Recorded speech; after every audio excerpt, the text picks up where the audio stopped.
this is a re-edit. Apart from the score and maybe a bit leading up to it, this review is basically staying the same. It's just that I'm changing the score and maybe a little bit around that.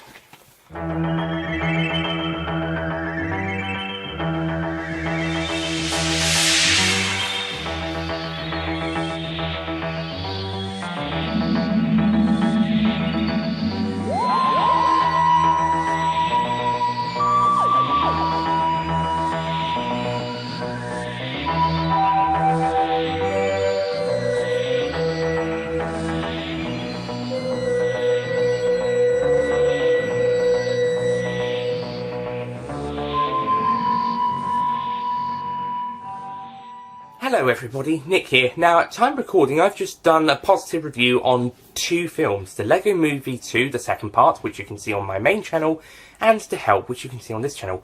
So it only makes sense that I have to do a negative review to end off today's reviews. Whoopee. And also in terms of the context of what we're reviewing, we started this season with a great story, a really positive review. We had a bit of a negative review last time round, but something that could have been a bit better. This time round, we've got something that just can't be. It just can't be that better. I just can't. I don't know. This one's just so frustrating. Okay, today's Doctor Who story is The Ice Warriors. Now, for some reason or another, I just can't get into this story. I don't know what it is.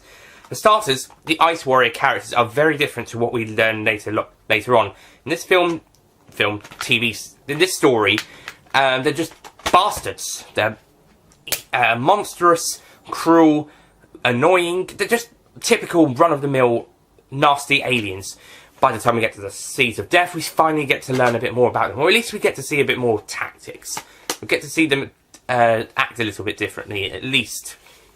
There is Martian law, but I don't think that comes into at least Seeds of Death. If not, then later down the line, possibly into expanded media territory before we even get into the show. I think Seeds of Death does start this. But in this story, the Ice Warriors are just bastards and jerks. They're just the typical annoying monsters. They're basically Daleks, but on two legs and not shouting silence or exterminate 50 times an episode. In the case of the latter, why not? But you know what I mean. They're just not that great monsters. They're not that interesting. They're just bastards. And on top of that, the secondary cast isn't that great. Whilst I think there are great performances, the character motivations for some of them are left, right, and all over the place. To start, he's got the boss character. His walking stick. He's a bit of a prick, but he's not a huge prick. I mean, he's like that guy from the moon base, except he's more prominent. He accepts the Doctor's help a little bit earlier on, not terribly quickly though, and he's still a bit of a pain in the ass later in the episode. Whilst the other guy was a bit more of a pain in the ass at the start of the story, whilst later on in the moon base he got better. So this character is kind of starts out a bit annoying, then he gets a bit better, but he's still got that annoying streak. Then he gets very annoying, and then he comes back again. His secretary she's the one I would describe as the most left, right, and centre character motivation. First, she wants Penley to come back and help with the computer. Then she's uncertain when he does, and then she's like, "Oh, the great computer! Oh, we must love thee!" Yeah, the character's obsession with this bloody computer thing is, my God, is mind-boggling. And it feels like there should be a side plot about this thing. It should be part of the plot, how the dependence on the computer is part of the plot. But whilst it is mentioned, oh, we need to check the computer, or, oh, we need to have a look at the computer thing, there isn't so much must love or rely on it as much until the last two episodes. Maybe the first one as well. But there isn't a huge amount of it, though, to be fair. I'd probably get pissed off about that as well. But it still feels odd. I mean, if they toned it down, it would have been okay, I suppose. And yeah, I'm just not really. Yeah, the side characters aren't really that helpful.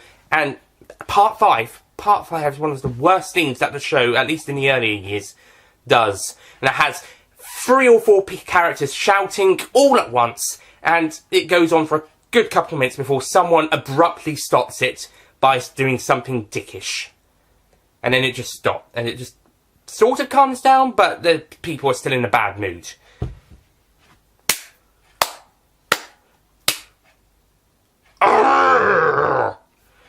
This story's...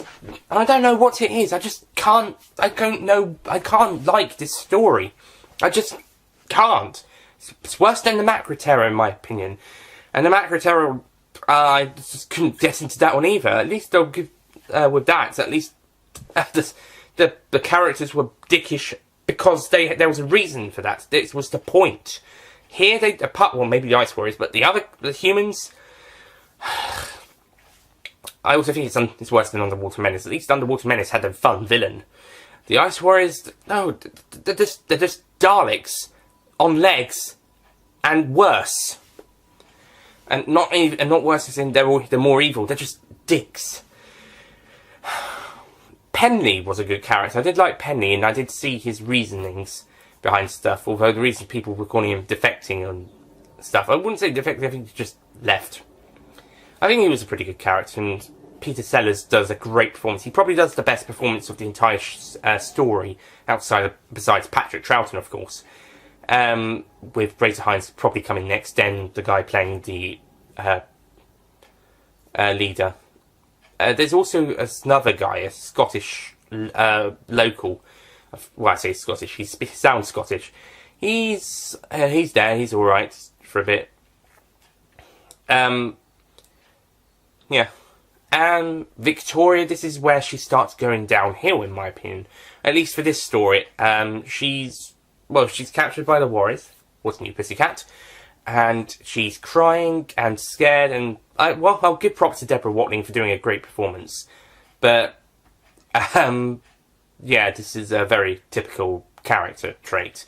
And Victoria is usually seen as being one of these types of characters, and this is probably the best example of that so far.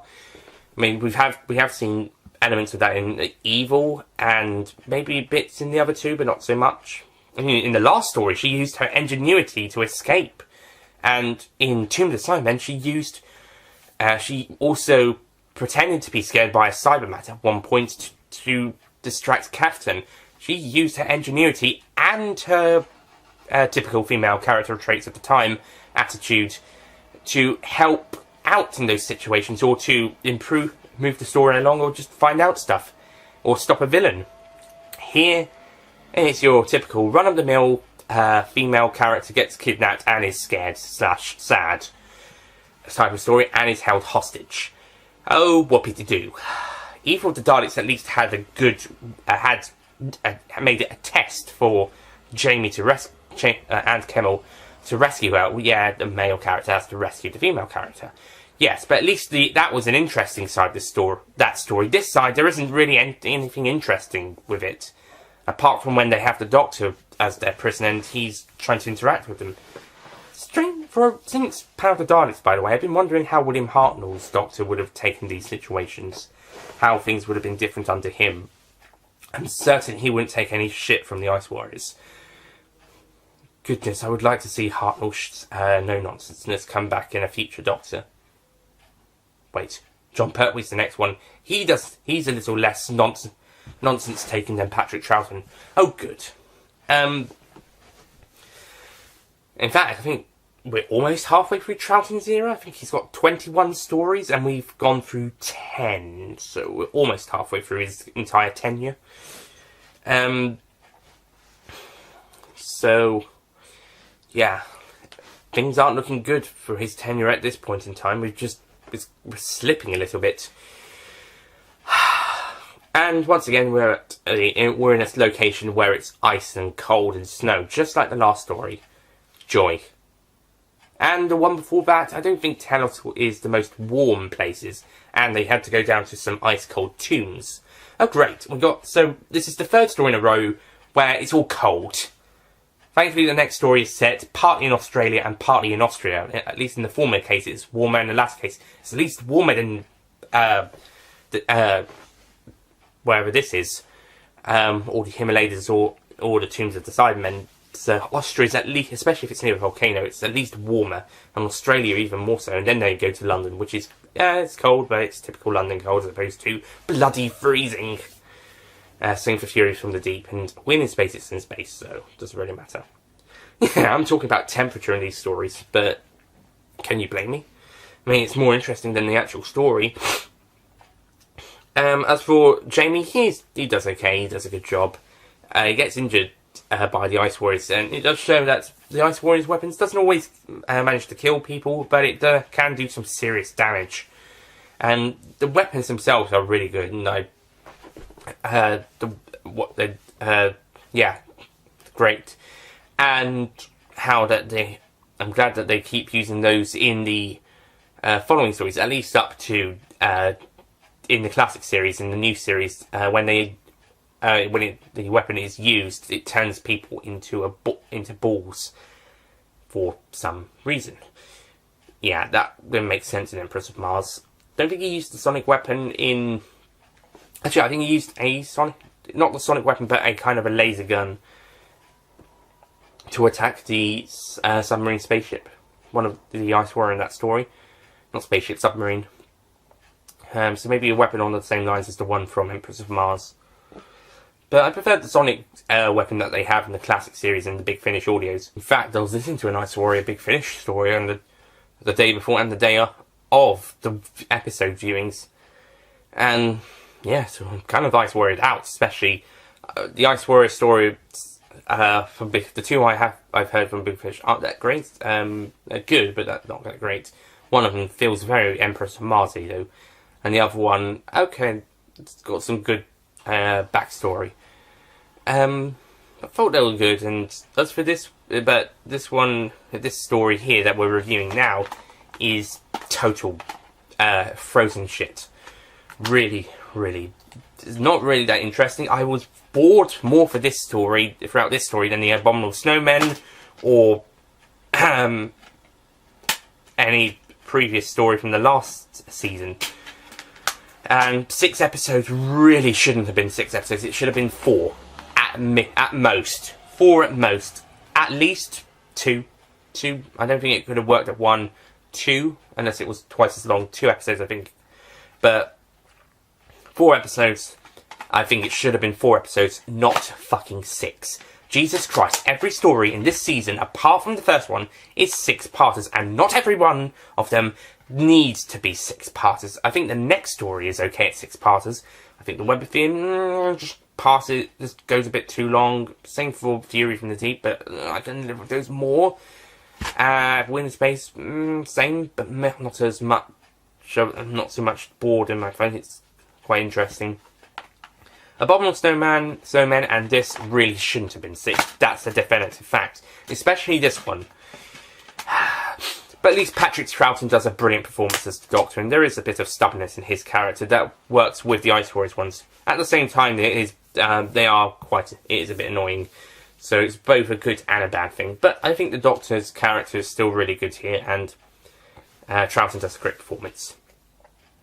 I'm going to quickly wrap up the review, but before I do, this story has animated 2 episodes. This story, 2 episodes of this story are missing, and they've been reanimated for the DVD release. And I have to say that they're currently, besides the Power of the Daleks, the best animated episodes I've seen so far.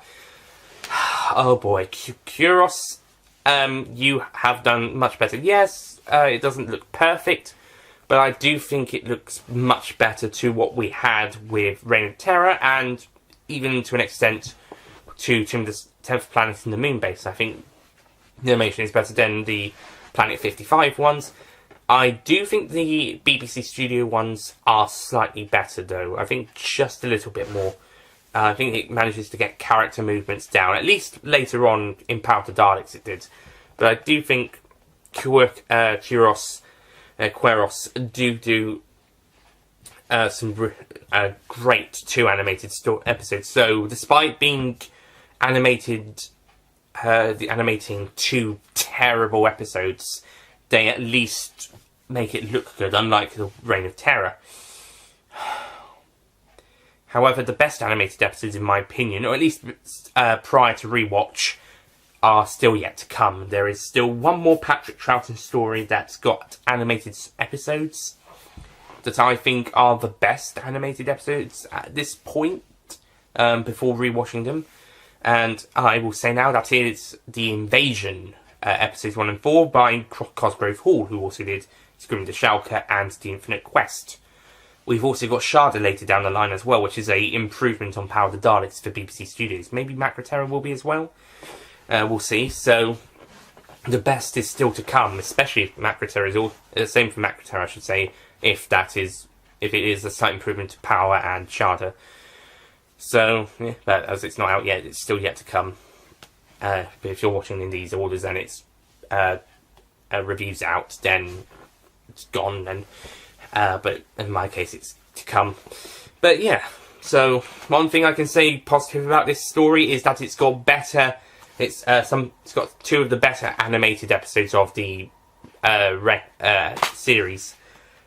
So that one's up. All of the Planet 55 stories, especially the Reign of Terror.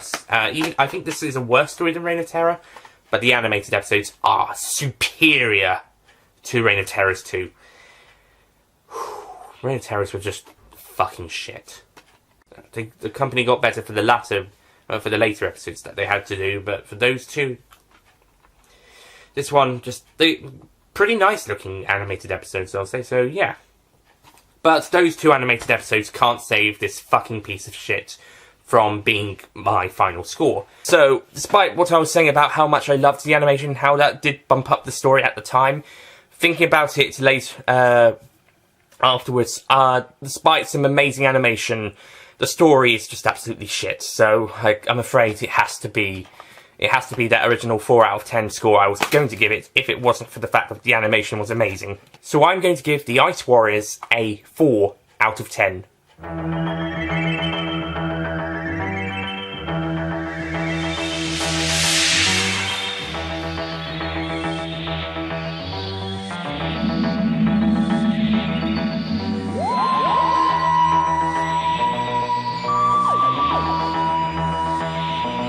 Yeah, I just don't like this story. I don't find it very good. I find it pretty weak. It's probably the weakest Ice Warrior story to date. Easily. Even more so than Monster Peladon. I used to hate that even more. And it's the same score. Yeah, even the beautiful animation of episodes 2 and 3 couldn't save the story. It's absolutely... So, yeah, I mean, the animated episodes almost did give this one a 5 originally, but I've had to lower it down because, on reflection, no, it's just really weak. So, the animated episodes can't save this one, just like they couldn't save the Reign of Terror. It almost ruined it even more, but couldn't save the Macroterra either. So, hey ho, shame. Oh well. I mean, it's not as bad as the Romans, but still, I don't think it's that far off. I think it's my second least favourite of Doctor Who from an Unearthly Child to this story. So at this point, it's my second least favourite of the entire show after the Romans, with the Reign of Terror probably following suit. But like I said, one thing I think this story does better than the Reign of Terror is that it has better animated episodes, or at least the animation is better. Not necessarily the episodes themselves, but the animation is better. And also that's what saves it from being a 4 out of 10. Which I think it would have been at most, 4 or 5 at most, if the animation was shit. I think the story itself is okay at 5, but if the animation was shit, like Reign of Terrors and the Underwater Menaces reconstruction, it would probably go down. So, yeah, so managed to save itself from being lower than halfway. But my goodness, would it have been if those episodes hadn't been good, or at least decent? The animation, that is. So that's it from the Ice Warriors. Something only worth checking out if you want to watch those animated episodes. Otherwise, don't fucking bother. Unless you're doing you want to watch every single story, or doing kind of a marathon thing, or going in order sort of thing. Or you want to get the DVD. But otherwise, don't bother. Instead, check out this beautiful story. Next time, we'll be looking at The Enemy of the World. Now, I've got to rewatch this story. But at current time, I consider it the second best of the season and one of Troughton's strongest stories. So, yeah. And with its popularity, people are probably going to agree, if not more, say even more positive stuff about it. So, yeah, I don't think it'll be as positive as everybody else, but I'll still be very positive. At least, certainly more than this piece of shit down here. No, this one will be a positive review. I'm pretty certain about that. Like I said, I've got to rewatch it, but seeing it as when I rewatched it on this DVD, I've got the other DVD as well. When I rewatched on this one, I enjoyed it more when I first originally did. But yeah, let's see how it goes on a third watch. It might even be better on a view watch. So yeah. But that's that story. This story, on the other hand, don't bother with this one. Watch this one instead. And we'll get onto that next time. So, thank you for watching, and I'll see you guys then, or whatever comes up first. Goodbye.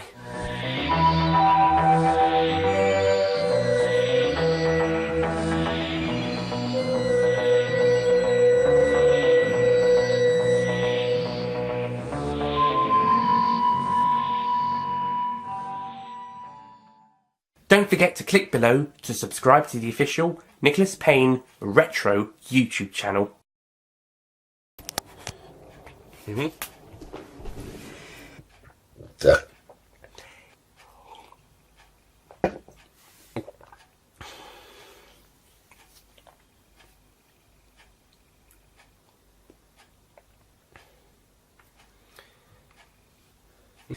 But my goodness, would it have come...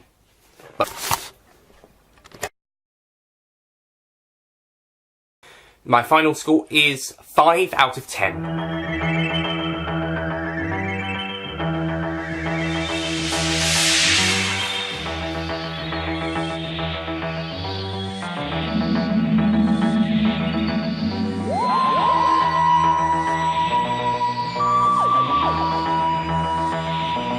Yeah, I did originally have 6, but after rewatch, I was just so bored. Fuck. But if the animated episodes had been worse than what they were, this story might even have gone down to a 4, possibly. It's just that I'm changing a little bit. So, in the end, The Ice Warriors, it's pretty poor. It's a very weak story. I loved the animation, but still... Hang on a second. Hello guys, this is Nick from a later date. Just saying this re-edit here is just to include some new thoughts on the story and re-edit a new score around it. So, I'm going to give The Ice Warriors a 4 out of 10. Excuse me. So I'm going to give The Ice Warriors a 4 out of 10.